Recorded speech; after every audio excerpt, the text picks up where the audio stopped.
हम जो करते हैं वो आखिर क्यों करते हैं, कभी सोचा है?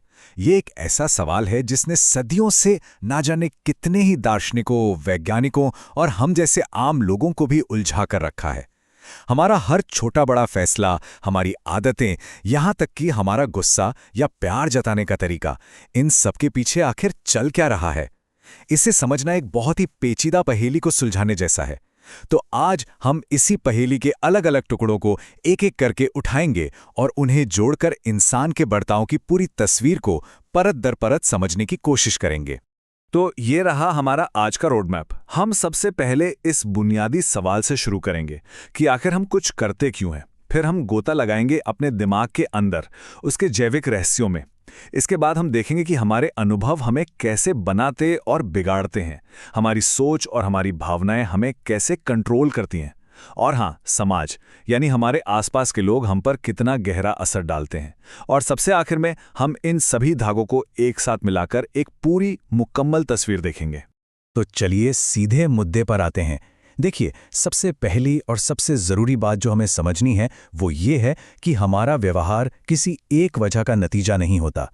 ऐसा नहीं है कि कोई एक बटन दबा और हमने कुछ कर दिया। नहीं, ये असल में हमारे अंदर की बायोलॉजी, मतलब हमारे जीन्स और ब्रेन केमिस्ट्री, हमारी साइकोलॉजी यानी हमारी सोच और फीलिंग्स, और हमारे सोशल माहौल के बीच लगातार चल रही एक बातचीत का नतीजा है।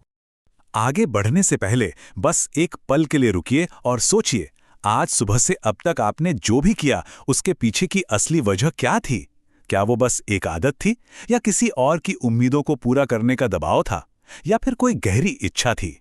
इस सवाल को बस अपने दिमाग में रखिएगा, क्योंकि जैसे जैसे हम आगे बढ़ेंगे इसके जवाब और भी दिलचस्प होते जाएंगे। हमारे बर्ताव की कहानी असल में हमारे शरीर के अंदर से ही शुरू होती है। हमारा दिमाग और हमारा पूरा नर्वस सिस्टम, जिसे हम अपना बायोलॉजिकल हार्डवेयर कह सकते हैं, ये वो मशीन है जो हमारे हर एक्शन, हर सोच को मुमकिन बनाती है। तो चलिए कहानी की शुरुआत इसी कमांड सेंटर से करते हैं। हमारा नर्वस सिस्टम, आप समझिए, एक अविश्वसनीय सुपर कंप्यूटर की तरह है। ये हर सेकेंड बाहर की दुनिया से लाखों सिग्नल लेता है, उन्हें बिजली की तेजी से प्रोसेस करता है और फिर तय करता है कि शरीर को आगे क्या करना है। पलक झपकाने जैसा छोटा सा काम हो या कोई मुश्किल मैथ्स की प्रॉब्लम सॉल्व करनी हो, सब कुछ यहीं से कंट्रोल होता है। ये हमारे व्यवहार की नींव है, वो हार्डवेयर जिस पर बाकी सब कुछ चलता है। और इस हार्डवेयर को चलाने के लिए कुछ खास केमिकल्स की जरूरत होती है, जिन्हें न्यूरोट्रांसमीटर कहते हैं। इनमें से एक बहुत मशहूर है डोपामाइन। इसे रिवॉर्ड मॉलिक्यूल भी कहते हैं। जब भी हम कुछ ऐसा करते हैं जिसमें हमें मजा आता है, जैसे कोई स्वादिष्ट खाना खाना या अपना कोई गोल पूरा करना, तो हमारा दिमाग डोपामाइन रिलीज करता है। ये एक शाबाश कहने जैसा एहसास होता है जो हमें उस काम को दोबारा करने के लिए मोटिवेट करता है। और हाँ, यही साइकिल जब हद से ज्यादा हो जाती है तो लत का आधार भी बन सकती है। फिर आता है सेरोटोनिन। इसे आप अपनी दिमाग का मूड मैनेजर समझ सकते हैं। इसका काम है हमें शांत रखना, हमारे गुस्से को कंट्रोल करना और हमें अच्छी नींद लेने में मदद करना। जब शरीर में इसका बैलेंस बिगड़ जाता है तो अक्सर डिप्रेशन और एंग्जाइटी जैसी परेशानियां देखने को मिलती हैं। तो ये बात साफ है कि हमारे अंदर की केमिस्ट्री का हमारे बाहरी बर्ताव पर सीधा और बहुत गहरा असर पड़ता है। तो एक बहुत पुराना सवाल है, हमारा व्यवहार हमारे जीन से तय होता है यानी नेचर से, या हमारे माहौल और परवरिश यानी नर्चर से? सालों तक इसे एक नेचर वर्सेस नर्चर की लड़ाई की तरह देखा गया, पर अब हम जानते हैं कि ये कोई लड़ाई नहीं बल्कि एक खूबसूरत डांस है। हमारे जीन्स हमें एक तरह का ब्लूप्रिंट तो देते हैं, पर हमारा माहौल, हमारा खाना पीना, हमारे रिश्ते, हमारे जिंदगी के अनुभव, ये तय करते हैं कि उस ब्लूप्रिंट का कौन सा हिस्सा कैसे बनेगा। जैसे किसी के जीन्स में लंबा होने की संभावना हो सकती है, लेकिन अगर बचपन में उसे अच्छा पोषण न मिले तो वो अपनी पूरी लंबाई तक नहीं पहुंच पाएगा। हमारे व्यवहार के साथ भी ठीक ऐसा ही होता है। हम सिर्फ अपनी बायोलॉजिकल बनावट के हिसाब से ही नहीं चलते। हमारी जिंदगी एक क्लासरूम की तरह है और हमारे अनुभव हमारे सबसे बड़े टीचर हैं।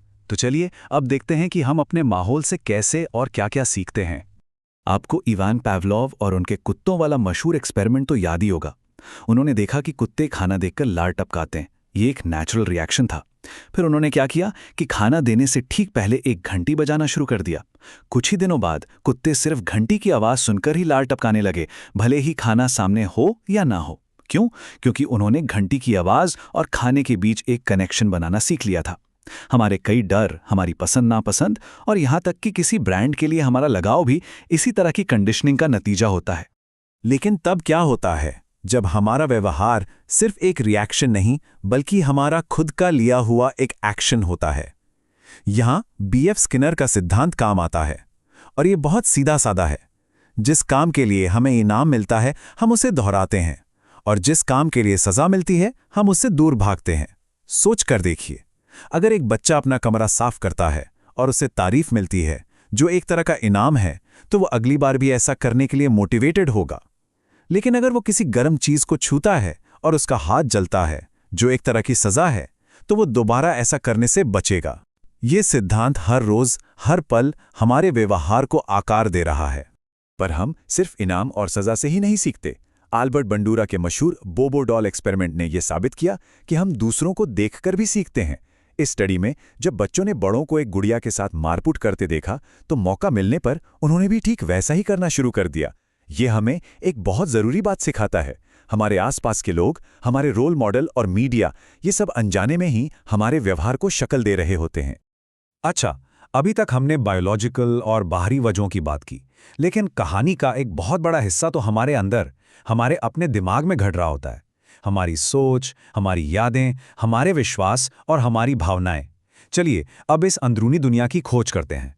हमारा दिमाग ना जानकारी को व्यवस्थित करने के लिए कुछ मेंटल शॉर्टकट का इस्तेमाल करता है, जिन्हें स्कीमा कहते हैं।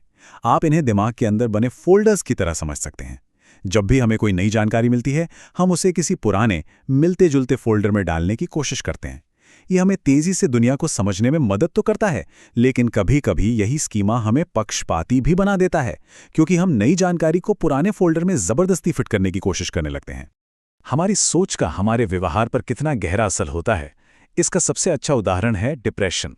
साइकोलॉजिस्ट एरन बेक ने बताया कि डिप्रेशन अक्सर नेगेटिव सोच के एक पैटर्न से पैदा होता है, जैसे मैं किसी काम का नहीं हूं या मेरी जिंदगी में कभी कुछ अच्छा नहीं होगा। कॉग्निटिव बिहेवियरल थेरेपी यानी सीबीटी जैसी थेरेपीज इसी सिद्धांत पर काम करती हैं। वो इन नेगेटिव सोच के पैटर्न्स को पहचानने और उन्हें बदलने में मदद करती हैं, जिससे धीरे धीरे व्यवहार में भी सुधार आता है।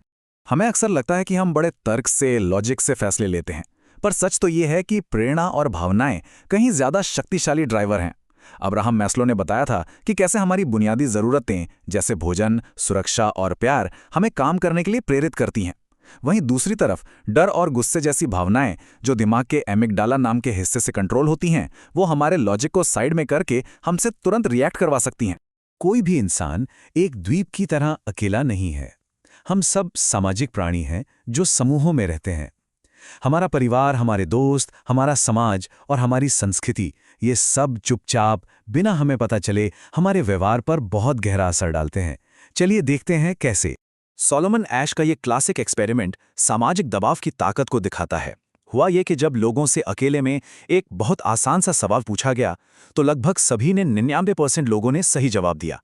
लेकिन जब उन्हीं लोगों को एक ऐसे ग्रुप में रखा गया जहां बाकी सब लोग जानबूझकर गलत जवाब दे रहे थे, तो 37% लोगों ने भी वही गलत जवाब दिया, ये जानते हुए भी कि वो गलत है। क्यों? सिर्फ इसलिए क्योंकि वो ग्रुप से अलग नहीं दिखना चाहते थे। और अगर आपको वो चौंकाने वाला लगा तो जरा इसे देखिए। स्टैनली मिलग्राम के प्रयोग में 65% लोग यानी 2/3 लोग एक अजनबी को बिजली का सबसे खतरनाक जानलेवा झटका देने के लिए तैयार हो गए, सिर्फ इसलिए क्योंकि एक अथॉरिटी फिगर ने, एक साइंटिस्ट ने उन्हें ऐसा करने का आदेश दिया था। यह दिखाता है कि किसी अधिकारी की बात मानने का दबाव हमारी अपनी नैतिकता पर भी कितना भारी पड़ सकता है। हम जिन ग्रुप से जुड़ते हैं, चाहे वो हमारा देश हो, हमारा धर्म हो या हमारी पसंदीदा स्पोर्ट्स टीम, वो हमारी पहचान का एक जरूरी हिस्सा बन जाते हैं। इससे हमें अपनेपन का और गर्व का एहसास होता है। लेकिन इसका एक दूसरा पहलू भी है।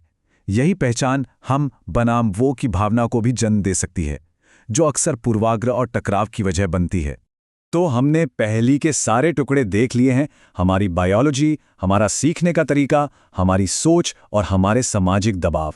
अब समय है इन सभी टुकड़ों को एक साथ जोड़ने का और इंसान के व्यवहार की पूरी तस्वीर को समझने का। आज की सबसे बड़ी सीख यही है, इंसान के व्यवहार को समझने का सबसे अच्छा तरीका बायोसाइकोसोशल मॉडल है। ये मॉडल बस इतना कहता है कि हमारा कोई भी व्यवहार इन तीनों लेवल की आपसी खींचतान का नतीजा है: जैविक, मनोवैज्ञानिक और सामाजिक। इनमें से कोई भी एक कारण अकेले पूरी कहानी नहीं बता सकता। इसे लत के उदाहरण से समझते हैं। हो सकता है किसी व्यक्ति में लत लगने की जेनेटिक यानी जैविक प्रवृत्ति हो, साथ ही वो तनाव से निपटने के लिए नशीले पदार्थों का सहारा लेता हो, जो कि एक मनोवैज्ञानिक कारण है। और अगर उसके दोस्त भी ऐसा ही करते हैं, जो एक सामाजिक कारण है, तो ये तीनों फैक्टर मिलकर एक दूसरे को मजबूत करते हैं और लत के व्यवहार को जन्म देते हैं। ये दिखाता है कि ये सभी पहलू कैसे एक दूसरे में गुथे हुए हैं। तो हमने देखा कि व्यवहार एक बर्फ के पहाड़ की तरह है। जो हमें ऊपर से दिखाई देता है वो तो बस एक छोटा सा हिस्सा है। असली वजह तो सतह के नीचे, हमारे जीन्स में, हमारे दिमाग की केमिस्ट्री में, हमारे बचपन के अनुभवों में, हमारी छिपी हुई सोच में और हमारे समाज के अनकहे नियमों में छिपी होती हैं। तो अब ये सब जानने के बाद जब अगली बार किसी के या अपने खुद के व्यवहार को देखेंगे, तो क्या उसे एक नए और ज्यादा गहरे नजरिए से देख पाएंगे?